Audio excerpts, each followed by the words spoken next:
आज delimitation central गव्हर्नमेंटचं चालू आहे. मागचा प्रस्ताव त्यांचा नाकारला गेला. त्याच्यामुळे त्यांना खासदाराची गरज होती आणि खासदार फोडीची त्यांचं सगळं मोहीम सुरू आहे. आज आपल्या महाराष्ट्रात नव्हे तर तामिळनाडूमध्ये तृणमूल काँग्रेसचे सर्व खासदार फोडाचं त्यांनी प्रत्येक ज्या राज्यामध्ये खासदार आहे ते कसे फोडता येईल हा प्रयत्न त्यांचा आहे आणि आपली संख्या कशी जुळेल आणि आपला हा जो ठराव आहे तो ठराव कसा पारित होईल यासाठी त्यांनी ते प्रयत्न केला आहे.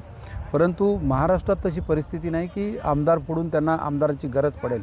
आणि जे आपण म्हणता की 16 आमदार आहे, 15 आमदार गेले, 14 आमदार गेले, हे अजूनपर्यंत आमच्या कानावरही नाही आणि माझा तर त्याच्यात नंबरसुद्धा नाही आहे. मला कोणीही कॉन्टॅक्ट केला नाही आणि मी सुद्धा त्या पद्धतीचा माणूस नाही.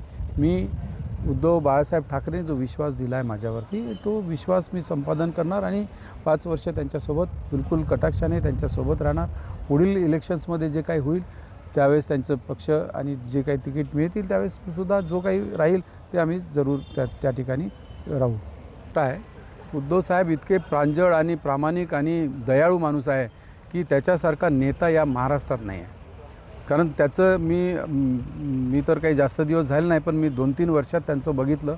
जवळून येऊन आपल्याला कोणतंही काम असो, कधीही काम असो, ते स्वतः जवळ येऊन बसून आपल्या समस्या जाणून घेतं, त्याला समजावून सांगतं आणि त्याच्या ज्या समस्या असतील त्या समस्याचं निराकरणसुद्धा करतं.